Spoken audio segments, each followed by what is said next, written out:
दोस्तों एक बार फिर से हम आपके लिए NEET PG form fill up 2026 apply online process की अपडेट लेके आ चुके हैं। किस तरह से आप NEET PG national eligibility cum entrance test 2026 के लिए अपने फॉर्म अप्लाई कर सकते हो।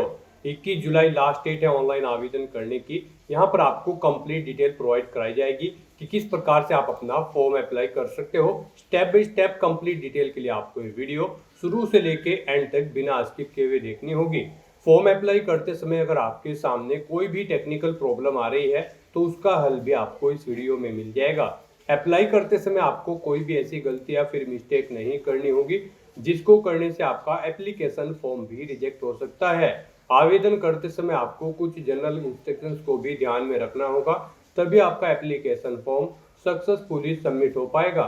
फॉर्म अप्लाई करते समय आप अपना रजिस्ट्रेशन कैसे करोगे, किस प्रकार से personal detail qualification detail fill करोगे, डॉक्यूमेंट सिग्नेचर फोटोग्राफ कैसे और कितने केबी में आप अपलोड करोगे, फीस पेमेंट करते हुए रजिस्ट्रेशन से लेकर प्रिंट तक आप कैसे अपना फॉर्म अप्लाई करोगे, पूरी जानकारी के लिए आपको ये वीडियो शुरू से लेके एंड तक बिना स्किप किए हुए देखनी होगी।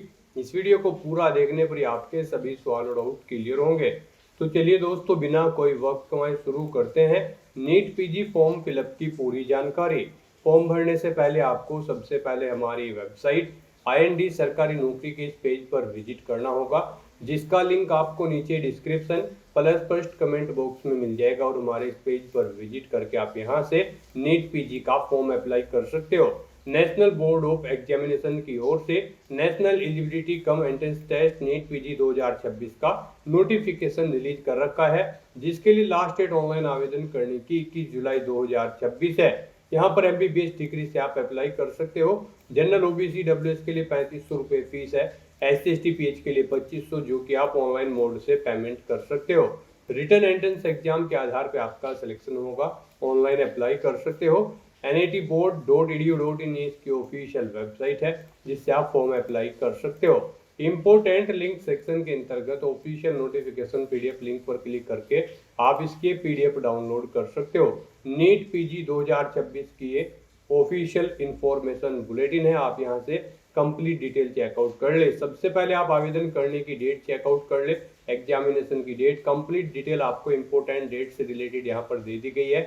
साथ ही साथ यहाँ पर आपको एलिजिबिलिटी क्राइटेरिया की इंफॉर्मेशन इस PDF में देखने को मिल जाएगी। साथ ही साथ एग्जामिनेशन पैटर्न, सिलेबस की जानकारी, फॉर्म अप्लाई करने के लिए भी कुछ जनरल गाइडलाइंस आपको इसमें प्रोवाइड कराई गई है कि किस प्रकार से आपको अपने डॉक्यूमेंट, सिग्नेचर, फोटोग्राफ कितने केबी में अपलोड करने होंगे, फीस पेमेंट करने की भी पूरी प्रक्रिया फॉर्म अप्लाई करने के लिए सभी जनरल गाइडलाइंस आपको इस PDF में देखने को मिल जाएगी। तो आवेदन करने से पहले आपको ऑफिशियल नोटिफिकेशन की PDF पूरा पढ़ना अनिवार्य है। इसको पूरा पढ़ने से ही आपके सभी सवाल और डाउट क्लियर होंगे। PDF रीड आउट करने के बाद में आपको अप्लाई ऑनलाइन के इस लिंक पर क्लिक करना होगा, तो आपके सामने ऑनलाइन आवेदन करने का ये ऑफिशियल पोर्टल ओपन हो जाएगा। गाइस यहाँ पर अगर आपने पहले से रजिस्ट्रेशन कर रखा है तो आपको लॉगिन का ये लिंक दिया गया है, आप इस पर क्लिक करें, आपके सामने लॉगिन का इंटरफेस ओपन हो जाएगा। यहाँ पर आपको अपनी यूजर ID एंटर करनी है, अपना पासवर्ड आपको एंटर करना है, ये कैप्चा कोड आपको यहाँ पर एंटर करना है और उसके बाद फिर आपको लॉगिन की स्टेप पर क्लिक करते हुए लॉगिन करके अपना फॉर्म अप्लाई कर लेना है। और अगर आप इस एग्जाम के लिए फर्स्ट टाइम अप्लाई करने जा रहे हो तो सबसे पहले यहाँ पर आपको अपना रजिस्ट्रेशन करना होगा। उसके लिए आपको यहाँ पर रजिस्टर का लिंक दिया गया है, आप इस पर क्लिक करें, आपके सामने यहाँ पर रजिस्ट्रेशन का फॉर्म ओपन हो जाएगा। गाइस यहाँ पर आपको अपना फॉर्म अप्लाई करने से पहले कुछ जनरल इंस्ट्रक्शन दिए गए हैं, उन्हें आपको रीड करना होगा। उससे भी पहले यहाँ पर आपसे पूछा गया है, यहाँ पर आप अपना फॉर्म खुद से भर रहे हैं या फिर आप किसी और से भरवा रहे हैं, तो यहाँ पर आप अपने अकॉर्डिंग ऑप्शन सेलेक्ट करेंगे। Yes I am an applicant, अगर आप खुद से भर रहे हैं तो आप इस ऑप्शन को सेलेक्ट करेंगे, और अगर आप खुद से नहीं भर रहे हैं तो note I am not the applicant, आप इस ऑप्शन को सिलेक्ट कर लेंगे। तो यहाँ पर आप अपने अकॉर्डिंग ऑप्शन सेलेक्ट करके सबमिट के इस ऑप्शन पर क्लिक करेंगे। फिर ये यहाँ पर आपके सामने क्लोज का ये ऑप्शन आपको आएगा, क्लोज कर देना है। उसके बाद आपको आई एग्री के ऑप्शन पर क्लिक करना है। फिर आपको यहाँ पर एक घोषणा पत्र प्रोवाइड कराया गया है, आपको ये सभी डिटेल्स केयरफुली रीड आउट करनी है और फिर आई एग्री के इस रेडियो बटन पर क्लिक करके सबमिट के ऑप्शन पर क्लिक करना है। फिर यहाँ पर आपको अपना आधार ऑथेंटिकेशन करना है। गाइस यहाँ पर आप इस चेकबॉक्स को ओके करेंगे, उसके बाद आप यहाँ पर अपना आधार कार्ड नंबर एंटर करेंगे और फिर आप यहाँ पर जनरेट OTP के इस ऑप्शन पर क्लिक करेंगे।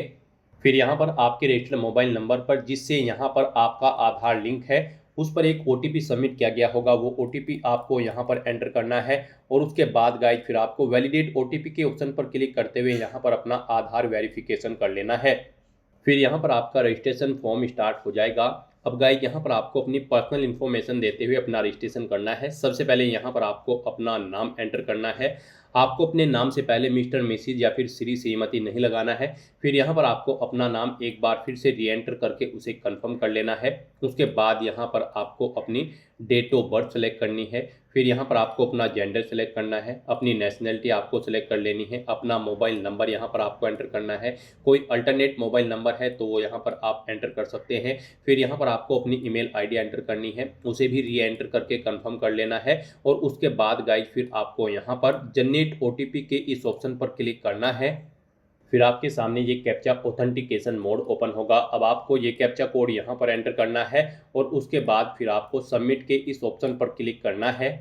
फिर यहाँ पर आपके मोबाइल नंबर और ईमेल आईडी पर OTP सबमिट किए गए हैं, वो OTP आपको यहाँ पर एंटर करने हैं और वैलिडेट के ऑप्शन पर क्लिक करते हुए आपको अपना मोबाइल नंबर और ईमेल आईडी यहाँ पर वेरीफाई कर लेने हैं। उसके बाद गाइज आपको डिक्लेरेशन सेक्शन में आई एग्री के चेकबॉक्स को ओके करना है। ये कैप्चा कोड आपको यहाँ पर एंटर करना है और उसके बाद फिर आपको यहाँ पर रीवेरीफाई के इस ऑप्शन पर क्लिक करना है। फिर यहाँ पर आपने ऊपर अब तक जो भी डिटेल प्रोवाइड कराई है उसका प्रीव्यू यहाँ पर आपको शो कर दिया गया है। आपको सभी डिटेल्स केयरफुली चेकआउट करनी है। इनके सामने इन सभी चेक बॉक्सेस को आपको ओके करना है और उसके बाद गाइज फिर आपको यहाँ पर सबमिट के इस ऑप्शन पर क्लिक करना है। इस तरह से यहाँ पर आपका रजिस्ट्रेशन सक्सेसफुली कंप्लीट हो चुका है। आपके रजिस्टर्ड मोबाइल नंबर और ईमेल आईडी पर आपकी एक यूजर आईडी और पासवर्ड सबमिट कर दिए गए हैं। आपको उन्हें केयरफुली नोट डाउन करके रख लेना है फ्यूचर यूज के लिए। आपकी यूजर आईडी भी यहाँ पर भी आपको प्रोवाइड करा दी गई है, यहाँ से भी आप इसे नोट डाउन कर सकते हो। तो यहाँ पर अब आपको अपना फॉर्म अप्लाई करने के लिए गो टू एप्लीकेशन के इस टैब पर क्लिक करना है। नेक्स्ट आपके सामने कुछ इस तरह से इंटरफेस ओपन होगा। अब यहाँ पर आपका फॉर्म स्टार्ट हो चुका है। इसमें आपकी डिटेल कुछ आपको ऑटोमेटिकली फिल मिलेगी, जैसे कि आपका नाम, आपकी डेट ऑफ बर्थ, आपका मोबाइल नंबर, आपकी ईमेल आईडी। ये आपके रजिस्ट्रेशन से फैच कर ली गई है डिटेल्स। बस यहाँ पर अब आपको अपने फादर का नाम एंटर करना है, अपनी मदर का नाम आपको एंटर करना है। फिर गाइज यहाँ पर आपको अपना रिलीजन सेलेक्ट कर लेना है। उसके बाद यहाँ पर आपसे पूछा गया है आपकी कैटेगरी को। आपको अपनी कैटेगरी यहाँ पर सेलेक्ट कर लेनी है, आप जिस कैटेगरी से बिलोंग करते हैं। फिर यहाँ पर आपसे पूछा गया कि क्या आप economically weaker section EWS category से बिलोंग करते हैं। अगर करते हैं तो आप यस करेंगे और फिर यहाँ पर आप नहीं करते हैं तो आप नो ऑप्शन सेलेक्ट कर लेंगे। इस तरह से यहाँ पर आपको अपनी डिटेल देनी है। फिर आपसे पूछा गया है आपका प्लेस ऑफ बर्थ, आपका जन्म कहाँ पर हुआ है, उस पैलेस का नाम यहाँ पर आपको देना है। फिर आपसे पूछा गया है कि क्या आप PWBD कैंडिडेट हैं। अगर हैं तो आप यस करेंगे और अपनी डिसेबिलिटी की डिटेल देंगे, नहीं है तो आप नो ऑप्शन सेलेक्ट कर लेंगे। उसके बाद आपसे पूछा गया है कि क्या यहाँ पर आप पोस्ट ग्रेजुएट कोर्स आपने arm forces medical services institute से किया है। अगर किया है तो यस करेंगे और फिर उस इंस्टीट्यूट का नाम सेलेक्ट कर लेंगे। नहीं किया है तो आप नो ऑप्शन सेलेक्ट कर लेंगे। उसके बाद यहाँ पर आपको आपके आधार से डिटेल फैच करके शो कर दी गई है। आप डिटेल को चेकआउट करें और फिर पेज नीचे स्क्रॉल डाउन करें। आधार से फैच की गई डिटेल को चेकआउट करने के बाद फिर यहाँ पर आपको अपनी आइडेंटिफिकेशन की डिटेल प्रोवाइड करनी है। यहाँ पर आपसे पूछा गया है कि क्या आपके पास गवर्नमेंट के द्वारा इशू कराया गया वोटर ID कार्ड है। अगर है तो आप यस करेंगे और उसका नंबर एंटर करेंगे, नहीं है तो नो आप यहाँ पर सेलेक्ट कर लेंगे। फिर आपसे पूछा गया कि क्या आपके पास पैन कार्ड है या फिर ड्राइविंग लाइसेंस है या फिर पासपोर्ट है। तो यहाँ पर इनमें से कोई एक ID आपके पास होनी जरूरी है और उसका नंबर फिर यहाँ पर आपको एंटर कर देना है। जो ID है उसे आप यस करें और उसका नंबर एंटर करें, जो नहीं है उसके सामने आप यहाँ पर नो ऑप्शन सेलेक्ट कर लें। फिर यहाँ पर आपकी बॉडी पर कहीं कोई कट या तिल का निशान है तो उस पैलेस का नाम यहाँ पर आपको देना है। 2 पैलेस के नाम देने हैं। नहीं है आपकी बॉडी पर कोई कट या तिल का निशान तो फिर आपको नो मार्क एंटर कर देना है। उसके बाद गाइड आपको इस चेकबॉक्स को ओके करना है और फिर आपको यहाँ पर सेव एंड नेक्स्ट के इस ऑप्शन पर क्लिक करना है। नेक्स्ट यहाँ पर आपको अपनी कम्युनिकेशन डिटेल प्रोवाइड करनी है। गाइड यहाँ पर आपको अपना कोरोस्पोंडेंस एड्रेस एंटर करना है। आप अपना कोरोस्पोंडेंस एड्रेस यहाँ पर एंटर करें और फिर यहाँ पर उसका कोई एक प्रूफ अपलोड करें। इसमें आपका आधार कार्ड हो सकता है, आपका वोटर ID कार्ड हो सकता है, आपकी बैंक की पासबुक हो सकती है आपके एड्रेस प्रूफ के लिए। उसके लिए आपको यहाँ पर क्लिक हियर टू अपलोड के इस ऑप्शन पर क्लिक करना है, फाइल को सेलेक्ट कर लेना है और यहाँ पर आपको अपना ये एड्रेस प्रूफ अपलोड करना है। ये आपको यहाँ पर पीडीएफ फॉर्मेट में अपलोड करना है। 1 MB से कम यहाँ पर फाइल का साइज होना चाहिए। आपको drop file share slash browse to upload के ऑप्शन पर क्लिक करते हुए फाइल को सिलेक्ट करते हुए यहाँ पर अपना एड्रेस प्रूफ अपलोड कर देना है। उसके बाद यहाँ पर आपको अपना परमानेंट एड्रेस एंटर करना है। यहाँ पर आप अपना परमानेंट एड्रेस एंटर करें और अगर आपका परमानेंट एड्रेस आपके कोरोस्पोंडेंस एड्रेस के अकॉर्डिंग सेम है तो बस आप यहाँ पर इस परमानेंट एड्रेस से मैच कोरोस्पोंडेंस एड्रेस में यस के इस रेडियो बटन पर क्लिक कर दें। ऑटोमेटिकली आपका परमानेंट एड्रेस आपके कोरोस्पोंडेंस एड्रेस के अकॉर्डिंग यहाँ पर फिल हो जाएगा। फिर यहाँ पर आपको इस चेकबॉक्स को ओके करना है और उसके बाद गाइस सेव एंड नेक्स्ट के इस ऑप्शन पर क्लिक करना है। नेक्स्ट यहाँ पर आपको अपनी एजुकेशनल क्वालिफिकेशन की डिटेल प्रोवाइड करनी है। गाइड यहाँ पर नीट पीजी 2026 एग्जाम में पार्टिसिपेट करने के लिए आपका कम से कम MBBS डिग्री पास आउट होना जरूरी है किसी वेल रिकॉग्नाइज्ड यूनिवर्सिटी या फिर इंस्टीट्यूट से। तो यहाँ पर अब आपको अपनी एकेडमिक डिटेल और MBBS की डिटेल प्रोवाइड करनी है। एकेडमिक डिटेल में यहाँ पर आपसे पूछा गया है आपने अपनी 10वीं क्लास किस स्टेट से पास आउट की है, वो स्टेट यहाँ पर आप सिलेक्ट करें। 12वीं क्लास आपने किस स्टेट से पास आउट की है, वो स्टेट आप सिलेक्ट करें। फिर यहाँ पर आपको अपनी MBBS की डिटेल प्रोवाइड करनी है। आपने यहाँ पर MBBS कहाँ से पास आउट की है, इंडिया से या फिर आउटसाइड ऑफ इंडिया किसी और कंट्री से, आप अपने अकॉर्डिंग यहाँ पर ऑप्शन सेलेक्ट करें। उसके बाद यहाँ पर आपको बताना है अगर आपने इंडिया से पास आउट की है तो आपने किस स्टेट से पास आउट की है, कौन सी सिटी से आपने पास आउट की है। सिटी सिलेक्ट करने के बाद फिर आपको बताना है यहाँ पर आपने किस यूनिवर्सिटी या फिर इंस्टीट्यूट से इसे पास आउट किया है। इस लिस्ट में अगर वो है तो यहाँ पर आप सिलेक्ट करें, नहीं है तो अदर के ऑप्शन पर क्लिक करके यहाँ पर आप उसका नाम प्रोवाइड करा दें यूनिवर्सिटी का जिससे आपने अपनी MBBS कंप्लीट की है। उसके बाद यहाँ पर आपको कॉलेज का नाम सेलेक्ट कर लेना है। इस लिस्ट में है तो वो आप सेलेक्ट कर ले, नहीं है तो अदर ऑप्शन पर क्लिक करते हुए उसका नाम यहाँ पर आप एंटर कर दे। फिर यहाँ पर आपने किस मंथ और ईयर में उसे पास आउट किया है वो यहाँ पर आपको सिलेक्ट कर लेनी है डेट। उसके बाद यहाँ पर आपको अपनी MBBS की इंटर्नशिप की डिटेल प्रोवाइड करनी है। यहाँ पर आपसे पूछा गया है कि क्या आपने अपनी इंटर्नशिप कंप्लीट कर ली है MBBS करने के बाद। अगर कर ली है तो आप यस करेंगे, नहीं की है तो आप नो ऑप्शन सेलेक्ट कर लेंगे। यहाँ पर अगर आपने कंप्लीट कर ली है तो आपको बताना होगा आपने किस कंट्री से अपनी इंटर्नशिप पास आउट की है, इंडिया या फिर किसी अन्य कंट्री से। फिर यहाँ पर आपको स्टेट सेलेक्ट करना होगा अपना, किस स्टेट से आपने उसे पास आउट किया है। सिटी बतानी होगी किस सिटी में आपने यहाँ पर अपनी इंटर्नशिप पास आउट की है। फिर यहाँ पर आपको यूनिवर्सिटी बतानी होगी किस यूनिवर्सिटी में की है। उसके बाद यहाँ पर आपको बताना है किस इंस्टीट्यूट से आपने उसे पास आउट किया है उस सिटी के। उसके बाद आपको बताना है कब आपने अपनी इंटर्नशिप स्टार्ट की थी, वो डेट आपको सिलेक्ट कर लेनी है। कब आपने इसे कंप्लीट किया है वो डेट आपको सिलेक्ट कर लेनी है। इस तरह से यहाँ पर आपको अपनी इंटर्नशिप की डिटेल प्रोवाइड करनी है। फिर यहाँ पर आपको अपनी मेडिकल काउंसिल रजिस्ट्रेशन की डिटेल प्रोवाइड करनी है। यहाँ पर आपको बताना है आपने अपना मेडिकल काउंसिल रजिस्ट्रेशन किस तरह से कराया है, प्रोविजनल है वो या फिर परमानेंट है, आप अपने अकॉर्डिंग ऑप्शन सेलेक्ट करेंगे। अपना यहाँ पर रजिस्ट्रेशन नंबर एंटर करेंगे मेडिकल काउंसिल का। फिर यहाँ पर आपको मेडिकल काउंसिल का नाम देना है जहाँ पर आपने अपना रजिस्ट्रेशन कराया है। उसके बाद यहाँ पर आपको आपके MBBS एग्जामिनेशन के जो मार्क्स है उनकी डिटेल प्रोवाइड करनी है। गाइस यहाँ पर आपको फर्स्ट ईयर MBBS एग्जामिनेशन की जो परसेंटेज थी, मार्क्स थी, वो आपको यहाँ पर एंटर करनी है। सेकेंड ईयर के एग्जामिनेशन की परसेंटेज यहाँ पर आपको मार्क्स की एंटर करनी है। फिर यहाँ पर आपको फाइनल ईयर की जो आपकी MBBS एग्जामिनेशन की परसेंटेज थी वो यहाँ पर आपको एंटर कर देनी है। और उसके बाद यहाँ पर आपको टोटल परसेंटेज आपकी यहाँ पर एंटर कर देनी है। उसके बाद यहाँ पर आपको कुछ एडिशनल इन्फॉर्मेशन देनी है। यहाँ पर आपसे पूछा गया है कि क्या आपको कभी डिपोर्ट किया गया है या फिर रस्टिकेटेड किया गया है मेडिकल कोर्स के दौरान। अगर किया गया है तो आप यस करेंगे और फिर यहाँ पर गाइड आप उसकी डिटेल देंगे। नहीं किया गया है तो आप यहाँ पर नो ऑप्शन सेलेक्ट कर लेंगे। फिर यहाँ पर आपसे पूछा गया कि क्या आपके ऊपर कभी कोई चार्ज लगाया है, अनफेयर मीन्स NBEMS या फिर किसी अन्य एग्जामिनेशन बॉडी ने अगर लगाया है तो आप यस करेंगे, उसकी डिटेल देंगे, नहीं तो नो ऑप्शन आप सेलेक्ट कर लेंगे। फिर यहाँ पर आपसे पूछा है क्या आपने इससे पहले भी नीट PG में अप्लाई किया है, आपने इस एग्जाम में पार्टिसिपेट करने के लिए अप्लाई किया है। अगर किया है तो आप यस करेंगे, अपना रोल नंबर एंटर करेंगे और यहाँ पर कब आप अपेयर हुए हैं इससे पहले नीट PG एग्जाम में वो यहाँ पर ईयर आप सेलेक्ट कर लेंगे। और अगर आपने इससे पहले अपीयरेंस नहीं की है नीट PG में तो आपको यहाँ पर सिंपली नो ऑप्शन सेलेक्ट कर लेना है। उसके बाद गाइज आपको इस चेकबॉक्स को यहाँ पर ओके करते हुए सेव एंड नेक्स्ट के इस ऑप्शन पर क्लिक करना है। और गाइज यहाँ पर अगर आपने अपनी एमबीबीएस इंडिया से अलग किसी कंट्री से की होगी तो फिर यहाँ पर आपको अपनी एफएमजी की डिटेल्स भी प्रोवाइड करानी होगी। और अगर आपने इंडिया से की है तो फिर आपको वो डिटेल प्रोवाइड नहीं करानी है। यहाँ पर जब आप बताएंगे आपने अपनी एमबीबीएस कहाँ से की है, अगर यहाँ पर आप कोई और कंट्री सिलेक्ट करते हैं तो फिर यहाँ पर आपको अपनी एफएमजी एग्जामिनेशन की डिटेल भी प्रोवाइड करानी होगी। यहाँ पर आपको बताना होगा इसमें आपने कितने मार्क्स ऑब्टेन किए हैं, किस ईयर में आपने इसे पास आउट किया है, एफएमजी का रोल नंबर यहाँ पर आपको एंटर करना होगा अगर आपने इंडिया से अलग कहीं और बाहर कंट्री से अपनी एमबीबीएस कंप्लीट की है। तो इस तरह से यहाँ पर आपको अपनी क्वालिफिकेशन की डिटेल प्रोवाइड करनी है और फिर यहाँ पर आपको अपनी डिटेल प्रोवाइड करते हुए सेव एंड नेक्स्ट के ऑप्शन पर क्लिक करना होगा। नेक्स्ट यहाँ पर आपको अपने नीट पीजी 2026 टेस्ट के लिए स्टेट सेलेक्ट करने हैं। यहाँ पर आपको आपका फर्स्ट स्टेट आपके लिए ऑटोमेटिकली फिर मिलेगा जहां से आप बिलोंग करते हैं, जो आपका यहाँ पर रेजिडेंशियल स्टेट है आपने पीछे फिल किया होगा वो यहाँ पर आपको ऑटोमेटिकली फिर मिलेगा। उसके बाद यहाँ पर आपको अपना नीट पीजी 2026 के लिए सेकंड स्टेट सेलेक्ट कर लेना है। इसके बाद आप किस स्टेट में एग्जाम में पार्टिसिपेट करना चाहते हैं फिर आपको थर्ड स्टेट यहाँ पर सिलेक्ट कर लेना है।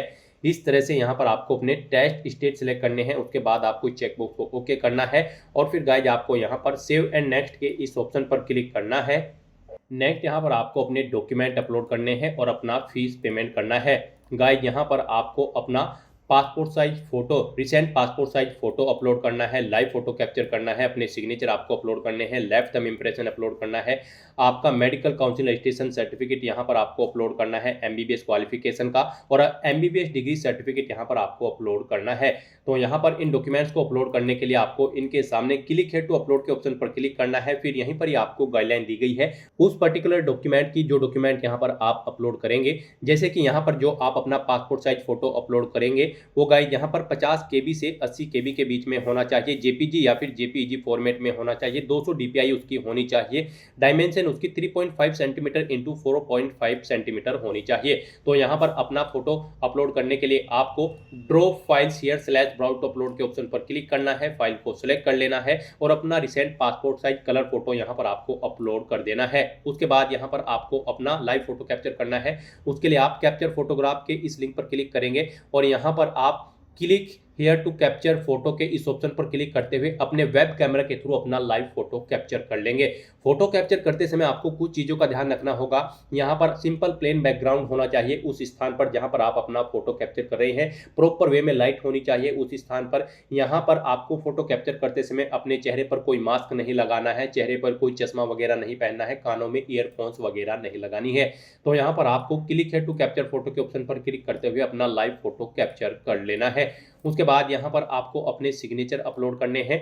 यहाँ पर आप क्लिक हियर टू अपलोड के इस ऑप्शन पर क्लिक करेंगे। सिग्नेचर आपके 50 केबी से 80 केबी के बीच में होने चाहिए। यहाँ पर आपको एक व्हाइट पेपर पर ब्लैक या फिर ब्लू इंक पेन से अपने सिग्नेचर करने हैं।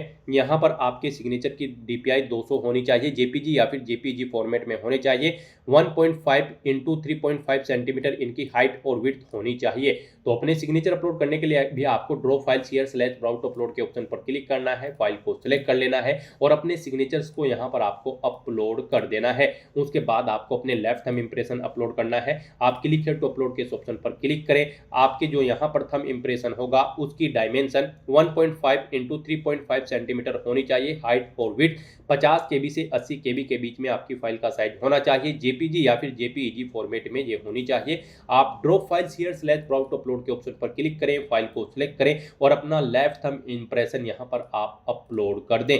उसके बाद ऐसे ही यहाँ पर आपको अपना medical council registration certificate MBBS qualification का अपलोड करना है। आप क्लिक हियर टू अपलोड के इस ऑप्शन पर क्लिक करेंगे। यहाँ पर आपका ये डॉक्यूमेंट 1 MB से कम होना चाहिए, पीडीएफ फॉर्मेट में होना चाहिए। आप ड्रॉ फाइल शेयर के ऑप्शन पर क्लिक करें, फाइल को सिलेक्ट करें और अपना ये डॉक्यूमेंट यहाँ पर अपलोड कर दें। उसके बाद आपको अपना एमबीबीएस डिग्री का सर्टिफिकेट अपलोड करना है। आप क्लिक हियर टू अपलोड के ऑप्शन पर क्लिक करेंगे।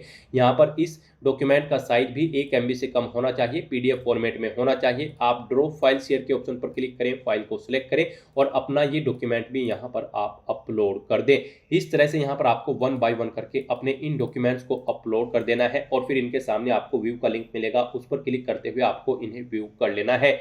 गाइस यहाँ पर अगर आपके किसी भी डॉक्यूमेंट का साइज कम या ज़्यादा है, दी गई गाइडलाइन के अकॉर्डिंग नहीं है, तो आपको गूगल पर जाना है, इमेज रिसाइजर टाइप करना है, मल्टीपल ऑनलाइन वेबसाइट ओपन हो जाएंगी। किसी भी वेबसाइट को ओपन कर ले और वहाँ पर जिस डॉक्यूमेंट का साइज आपको दी गई गाइडलाइन के अकॉर्डिंग सेट करना है उसे अपलोड करें, उसका साइज सेट करें और वहाँ से डाउनलोड करके फिर यहाँ पर आप अपलोड कर दें। उसके बाद यहाँ पर आपको आपकी कैटेगरी के अकॉर्डिंग एप्लीकेशन फीस का अमाउंट देखने को मिल जाएगा। आपको डिक्लेरेशन सेक्शन में आना है, इन डिटेल्स को रीड आउट कर लेना है, इन चेकबॉक्सेस को ओके करना है। उसके बाद आपको ये कैप्चा कोड यहाँ पर एंटर करना है और फिर गाइस आपको यहाँ पर प्रीव्यू के ऑप्शन पर क्लिक करते हुए अपने एप्लीकेशन फॉर्म का प्रीव्यू चेकआउट कर लेना है। कहीं पर कोई मिस्टेक होगी तो आप बैक बटन पर क्लिक करके एडिट कर लेंगे और अगर सभी चीज़ें ओके होंगी तो बस यहाँ पर अब आपको सबमिट के इस ऑप्शन पर क्लिक करना होगा। नेक्स्ट आपके सामने फीस पेमेंट का ये इंटरफेस ओपन हो जाएगा। अब गाइस आपको यहाँ पर अपनी कैटेगरी के अकॉर्डिंग एप्लीकेशन फीस का अमाउंट पे करना है। गाइस यहाँ पर general OBC EWS category candidate के लिए 3500 रुपये फीस है। एससी एसटी पीडब्ल्यूबीडी कैंडिडेट के लिए यहाँ पर 2500 रुपये एप्लीकेशन फीस है। तो यहाँ पर अब आपको अपना फीस पेमेंट करना है। आप debit card, credit card, net banking या फिर यूपीआई या फिर एनईएफटी या फिर एसबीआई ब्रांच पेमेंट के माध्यम से अपना फीस पेमेंट कर सकते हो। मल्टीपल ऑप्शन यहाँ पर आपको फीस पेमेंट करने के लिए दे गए हैं। यहाँ पर आपके लिए सबसे बेस्ट और इजी ऑप्शन यूपीआई का रहेगा, तो आप यूपीआई के इस ऑप्शन पर क्लिक करें। उसके बाद यहाँ पर आपको यूपीआई क्यूआर के इस रेडियो बटन पर क्लिक करना है और फिर गाइस आपको पे नाउ के इस ऑप्शन पर क्लिक करना है। फिर आपके सामने ये क्यूआर कोड शो होगा, आप इसे अपने यूपीआई से स्कैन करें और अपना फीस पेमेंट कर दें। सक्सेसफुली फीस पेमेंट करते ही यहाँ पर आपके एप्लीकेशन फॉर्म की सभी टास्क कंप्लीट हो जाएगी। फिर आपको अपने एप्लीकेशन फॉर्म का एक हार्ड कॉपी या फिर सॉफ्ट कॉपी प्रिंट आउट ले लेना है फ्यूचर यूज के लिए, फ्यूचर रेफरेंस के लिए। तो दोस्तों ऐसे आप नीट पीजी 2026 के लिए अपने फॉर्म अप्लाई कर सकते हो बिना कोई मिस्टेक किए हुए। आज की इस वीडियो में बस इतना ही। आई होप ये वीडियो आपको पसंद आई होगी। अगर पसंद आई हो तो इसे लाइक और शेयर करें, चैनल पर नए हो तो इसे सब्सक्राइब कर लें। Thanks for watching.